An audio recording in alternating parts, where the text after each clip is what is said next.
গেছে, দেখে পিঠের মধ্যে বড় বড় গর্ত, গোশতগুলি একত্রিত হয়ে গেছে। ওমর ইবনে খাত্তাব রাদিয়াল্লাহু বলেন, ভাই বেলাল তোমার পিঠের অবস্থা এরকম কেন? তখন তিনি বলছেন, আমিরুল মুমিনিন ইসলাম গ্রহণ করার পরে পায়ের মধ্যে রশি লাগাইয়া ঘোড়ার পিছনে বান্ধিয়ে আমাকে টানা শুরু করছে। পাথরি জমির মধ্যে যখনই টানা শুরু করছে, পাথরের সাথে বাজিয়া বাজিয়া গোশতগুলি সব সরিয়া সরিয়া উঠিয়া গেছে। আল্লাহ! আর ওই জাহান্নামের কিনারার থেকে বান্দা আমাকে ডাক দেয়, মাওলা রে, আমার মাওলা আমাকে ধরো, আমি তো জাহান্নামে পড়িয়া যাই। যদি জাহান্নামের কিনারার থেকে বান্দা আমি মাওলাকে ডাক দেয়, মাওলা, ওই সময় বান্দা তওবা করে, মাওলা আর কোনোদিন গুনার কাজ করব না। বান্দা তওবা করতে দেরি, আমি মাওলা মাফ করতে কোনো দেরি করব না। আল্লাহ, আমার কবরে কি হবে? আজকে আল্লাহর দিন দুনিয়ার থেকে বিদায় হয়ে যাইতেছে, আমি কি করতে আছি? আমাদের পূর্বপুরুষের সাহাবারা কি করছে, আমরা কি করি? আমার যুবক বাবারা, আমার মুরব্বী বাবারা, শুধু পেট পিট এই বিল্ডিং বানাবার জন্য মুসলমান দুনিয়ার মধ্যে আসে নাই।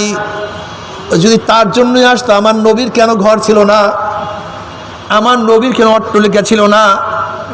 আমার নবীর এত জায়গা সম্পত্তি বলতে কিছুই কেন ছিল না? কারণটা কি? এই কারণের জন্য দুনিয়াতে নবীগণ আসেন নাই। উম্মাদেরকে ইসলাহ করার জন্য, মাওলার পরিচয় দেওয়ার জন্য, মাওলার পথে লাগাবার জন্য। ওই শয়তান আল্লাহর কাছে ওয়াদা করছে, কসম করছে, মাওলা হে, যে আদমের জন্য চিরতরে আমি জাহান্নামী হয়ে গেছি, ওই আদম সন্তানকে আমি জাহান্নামে না নিয়ে ছাড়বো না। এই কারণে আমার মাওলা পাক রব্বুল আলামিন যুগে যুগে যুগে যুগে নবী রাসূলগণ পাঠাইছেন, তোরা দাওয়াত দে, আমার পথ দেখা। শয়তান আমার সাথে চ্যালেঞ্জ করছে, ওদেরকে জাহান্নামে নিয়ে নিবে। আমিও মাওলা ওয়াদা করলাম, শয়তান যদি জাহান্নামের কিনারায় নিয়ে যায়, আর ওই জাহান্নামের কিনারার থেকে বান্দা আমাকে ডাক দেয়, মাওলা রে, আমার মাওলা আমাকে ধরো, আমি তো জাহান্নামে পড়িয়া যাই। যদি জাহান্নামের কিনারার থেকে বান্দা আমি মাওলাকে ডাক দেয়, মাওলা, ওই সময় বান্দা তওবা করে, মাওলা আর কোনোদিন গুনার কাজ করব না। বান্দা তওবা করতে দেরি, আমি মাওলা মাফ করতে কোনো দেরি করব না। আল্লাহ! ও আমার যুবক বাবারা, আমার মুরব্বী বাবারা, আজকে ইসলামকে দূর করার জন্য, বিদায় দেওয়ার জন্য, ইসলামকে ধ্বংস করার জন্য হিনু এমন কোনো চক্রান্ত নাই, হিনু এমন কোনো ষড়যন্ত্র নাই যা করে নাই। তোমাদের খবর নাই? আমাদের মুসলিম সন্তানদেরকে নাস্তিক বানাবার জন্য, আমাদের মুসলিম সন্তানদেরকে নাস্তিক বানাবার জন্য শিক্ষার মধ্যে, সংস্কৃতির মধ্যে এমন কোন জায়গা নাই যেখানে ষড়যন্ত্র করা হয় না। বাবারা, আমার নবী এই দ্বীনের জন্য রক্ত শেষ করছে, এই দ্বীনের জন্য হাজারো চেষ্টা করছে। এই দ্বীনের জন্য শিয়াবে আবু তালেবের মধ্যে 3 বছর অবরুদ্ধ ছিলেন, গাছের পাতা গাইছে, পানি ছিল না, কেউ কথা বলে নাই, কেউ সালাম দেয় নাই, এক গ্লাস পানিও তাদের কাছে কেউ পৌঁছায় নাই। কোন দোকানদার তার কাছে কোনো কিছু মাল বিক্রি করে নাই। এমনকি সেই শিয়াবে আবু তালেবের মধ্যে মহিলারাও ছিল, মহিলাদের সাথে বাচ্চারাও ছিল। বাবারে, না খাইতে না খাইতে স্তন্য শুকিয়ে গেছে, বুকের মধ্যে কোনো খানা নাই। বাচ্চারা যখন খানা খাওয়ার জন্য চুমুক মারছে, দুধ নাই, খানা নাই।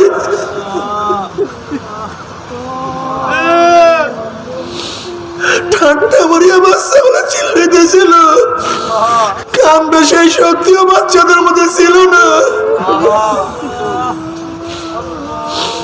মাদের সামনে বাচ্চাদের করুণ অবস্থা, কিন্তু মারা ইমান ছাড়ে নাই। বাবারে,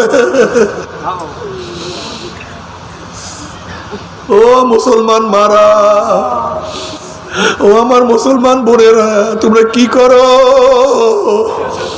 শিয়াবে আবু তালেবের মুসলমানদের ঘটনা দেখো, মহিলাদের ঘটনা দেখো, সুমাইয়া রাদিয়াল্লাহু তাআলা এই ঈমান আনার কারণে আবু জাহিল্লা তাকে তীর মারছে, তার আঘাত করছে, লজ্জাস্থানে তীর মারিয়া দুনিয়া থেকে বিদায় দিয়া দিয়েছে। বাবা রে, ও মুসলমানেরা কি করতে আছো? ও মুসলমান, ইমানের জন্য, ইসলামের জন্য কত সাহাবারা শুলে চড়ছে, উত্তপ্ত বালির মধ্যে শোয়ায় রাখছে। বেলাল হাবশি রাদিয়াল্লাহু তাআলা আনহুকে উমর ইবনে খাত্তাব রাদিয়াল্লাহু বলতে আছেন, ভাই বেলাল, ইসলাম গ্রহণ করার, ঈমান আনার পরে কাফেররা তোমার সাথে কি ব্যবহার করছে? বেলাল হাবশি রাদিয়াল্লাহু তাআলা মুখে কোনো জবাব না দিয়া পিঠের থেকে কাপড়টা ফালাইয়া দিছে। দেখে পিঠের মধ্যে বড় বড় গর্ত, গোশতগুলি একত্রিত হয়ে গেছে। ওমর ইবনে খাত্তাব রাদিয়াল্লাহু বলেন, ভাই বেলাল, তোমার পিঠের অবস্থা এরকম কেন? তখন তিনি বলছেন, আমিরুল মুমিনিন ইসলাম গ্রহণ করার পরে পায়ের মধ্যে রশি লাগাইয়া ঘোড়ার পিছনে বান্ধিয়া আমাকে টানা শুরু করছে। পাথরি জমির মধ্যে যখনই টানা শুরু করছে, পাথরের সাথে বাজিয়া বাজিয়া গোশতগুলি সব সরিয়া সরিয়া উঠিয়া গেছে। আল্লাহ!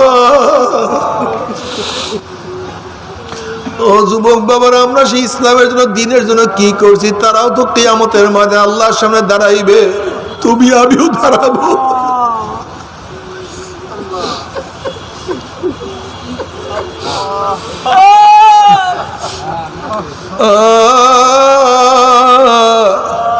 আজকে তো নামাজ পড়তে ভালো লাগে না, রোজা রাখতে বসো ভালো লাগে না। আমার নবীর সুন্নাত তোমার চেহারার মধ্যে শোভা পায় না।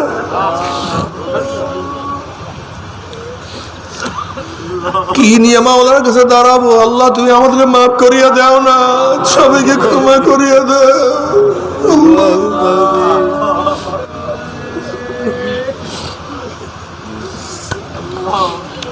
আল্লাহ,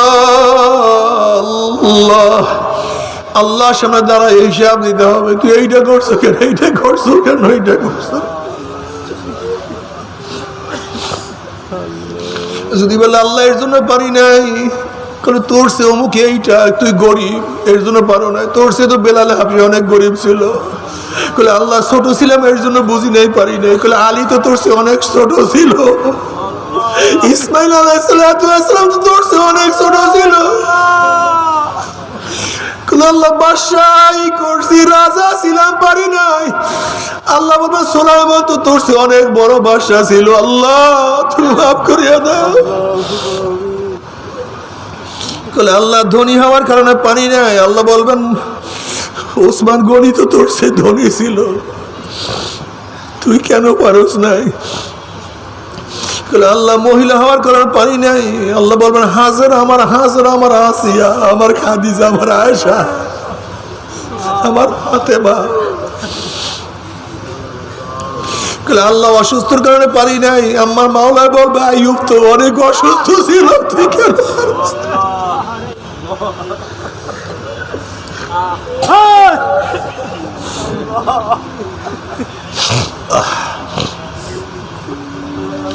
ও আমার যুবক বাবারা, ও মুরব্বী বাবারা, ও পর্দালা মা বোনরা, মাওলাকে ভুলিও না,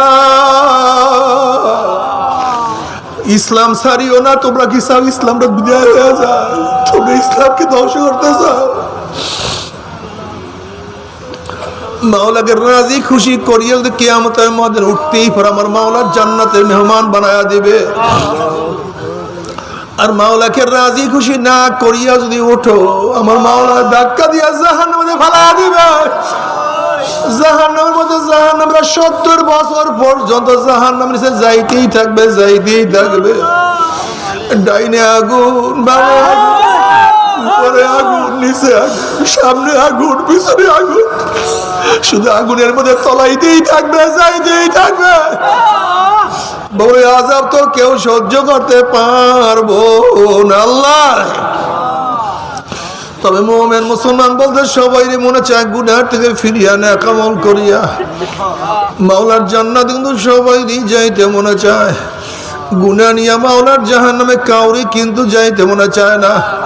কিন্তু কেনই বা নেক আমল করতে পারি না, কেনই বা গুনার কাম ছাড়তে পারি না?